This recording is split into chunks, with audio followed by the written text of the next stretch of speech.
Alright, I'll try to recount everything that's happened over the past few months in more detail. It all started on what seemed like a regular Tuesday night. Sarah and I had gone to bed around 11 p.m., just like we always did. We'd had a normal day. I went to work at the office. She worked from home on her graphic design projects. We had dinner together, watched some TV, and then headed to bed. Nothing out of the ordinary. I remember waking up suddenly, feeling disoriented and groggy. The room was dark, save for the faint red glow of our digital alarm clock. I blinked a few times, trying to clear my vision, and focused on the numbers. 3:02 a.m. At first, I thought I just had a bad dream. You know how sometimes you wake up with your heart racing, even though you can't remember what you were dreaming about? It felt like that. But then I realized something was off. The bed felt different. I reached out, expecting to feel Sarah's warmth beside me, but my hand just hit cool sheets. She wasn't there. Now, this wasn't completely unusual. Sometimes she'd get up to use the bathroom or get a glass of water. But something felt wrong. I sat up, rubbing my eyes, and called out her name. My voice sounded strange in the quiet of the night, almost too loud. There was no response. The house was eerily quiet, the kind of silence that seems to press in on your ears. I swung my legs over the side of the bed, the hardwood floor cold against my bare feet. As I walked down the hallway, I noticed a faint light coming from the kitchen. It was just a sliver, peeking out from under the door. My heart started beating faster. Why would Sarah have the kitchen light on at this hour? That's when I heard it. A low, mumbling sound. It was Sarah's voice, but not like I'd ever heard it before. The words were garbled, almost like she was speaking another language. It wasn't any language I recognized, and I've traveled quite a bit for work. This was something different. I hesitated at the kitchen door, my hand on the knob. Part of me didn't want to open it, didn't want to see what was on the other side. But I took a deep breath and pushed it open. The hinges creaked slightly, and I winced at the noise. Sarah was standing in the middle of the kitchen, her back to me. She was wearing her favorite pajamas, the pink ones with little cats on them. Her long brown hair was messy from sleep. She was swaying slightly, still muttering those incomprehensible words. The overhead light was on, casting harsh shadows across the room. I called out to her again, my voice shaking slightly. "Sarah? Honey, are you okay?" She didn't react. It was like she couldn't hear me at all. I stepped into the kitchen, the linoleum cold against my feet. I approached slowly, reaching out to touch her shoulder. I could feel goosebumps on my arm as I got closer. The moment my hand made contact with her shoulder, she whirled around. It was so sudden that I stumbled back a step. Her eyes were wide open, but they looked wrong.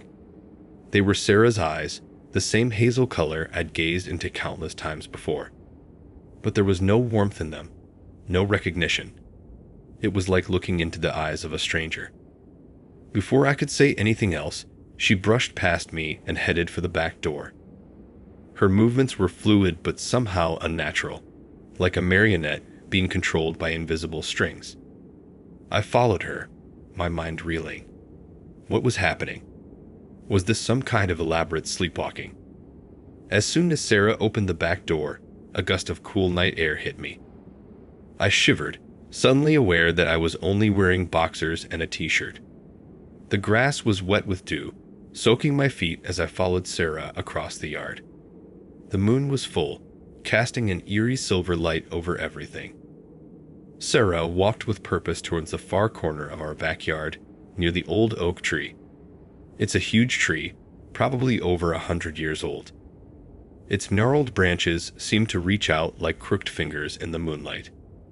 When she reached it, she dropped to her knees and started digging with her bare hands. I stood there, frozen in shock, as she dug deeper and deeper. The sound of her nails scraping against the earth filled the air.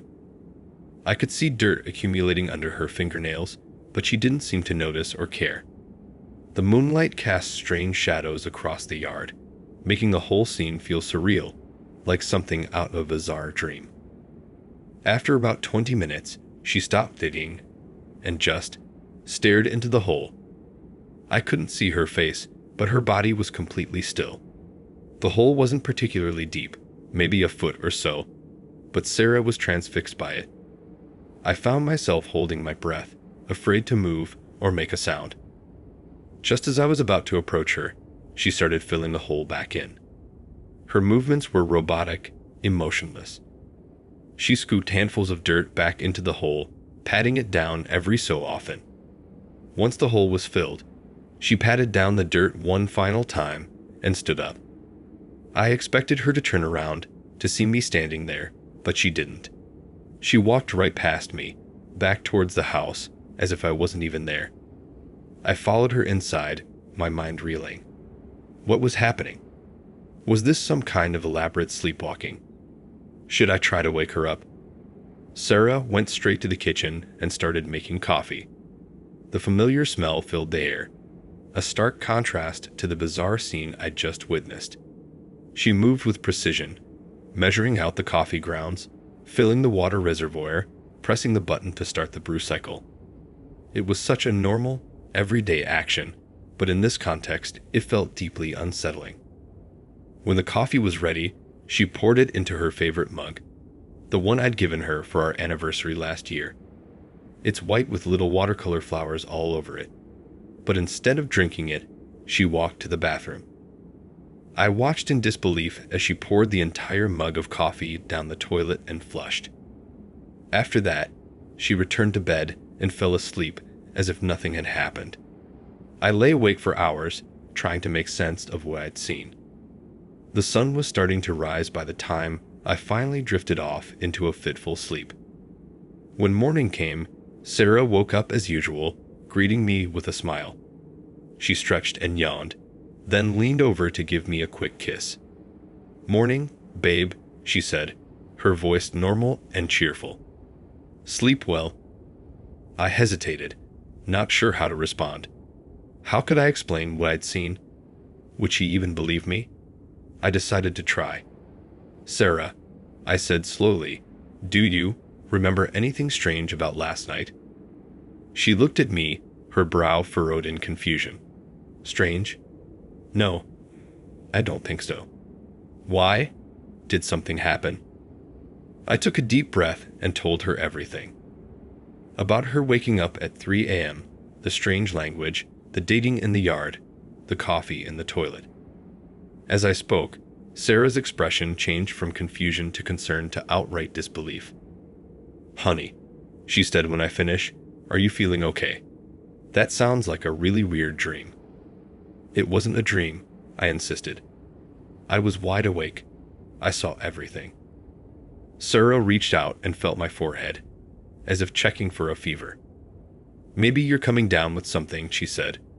"Why don't you stay home from work today and rest?" I could see she didn't believe me. And why would she? It sounded crazy, even to me, but I knew what I'd seen. I agreed to stay home, not because I was sick, but because I needed time to think, to try and make sense of what had happened. Throughout the day, I kept expecting Sarah to say something, to admit that she remembered, but she acted completely normal. She worked on her projects, made lunch, even went for a jog in the afternoon. It was as if last night had never happened. As night approached, I found myself getting more and more anxious. Would it happen again? Was I losing my mind? I tried to stay awake, determined to see if Sarah would repeat her strange behavior. Sure enough, at exactly 3 a.m., Sarah sat up in bed. Her eyes were open, but vacant, just like the night before. I watched as she went through the exact same routine, the strange language, digging in the yard, making coffee, pouring it down the toilet. It was identical, down to the smallest detail. This time, I took photos with my phone. I needed proof, something to show Sarah that this was really happening. When morning came, I showed her the pictures. She looked at them, her face pale. I don't understand," she said, her voice shaking.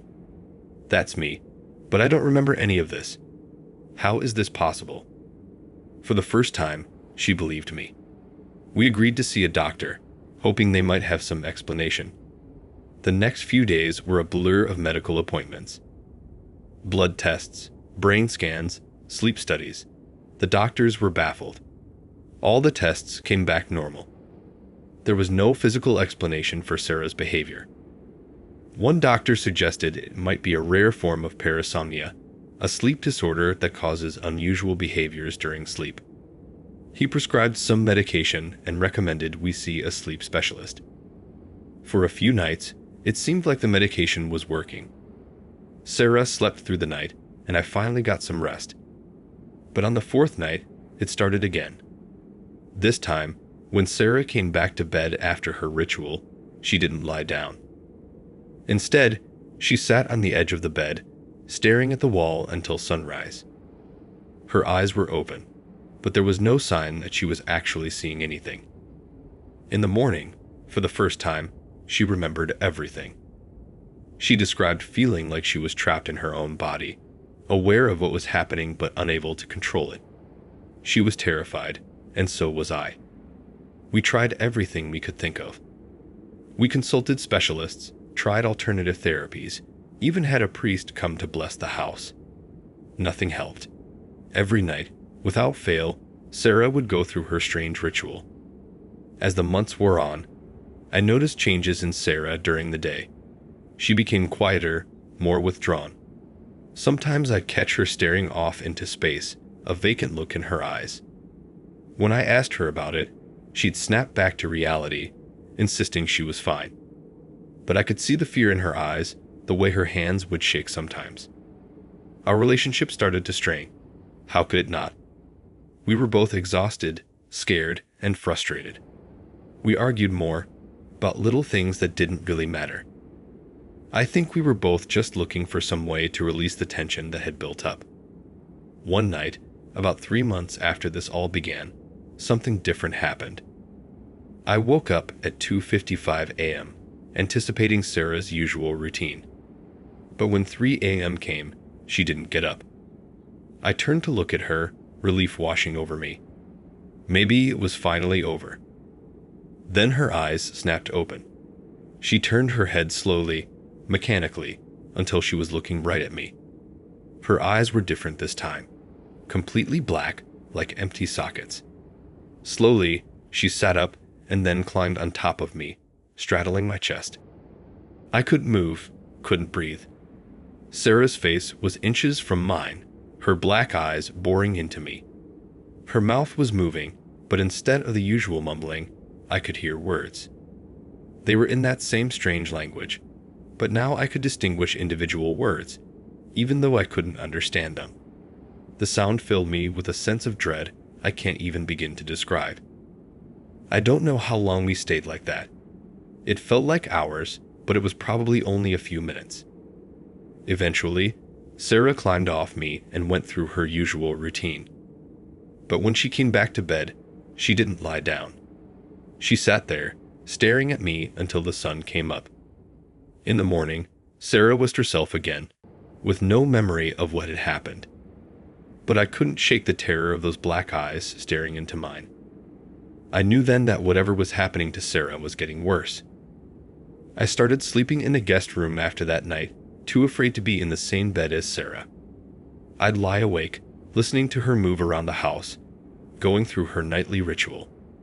Sometimes I'd hear her outside my door, that strange language floating through the air. I'd hold my breath, praying she wouldn't come in. During the day, Sarah became more and more distant.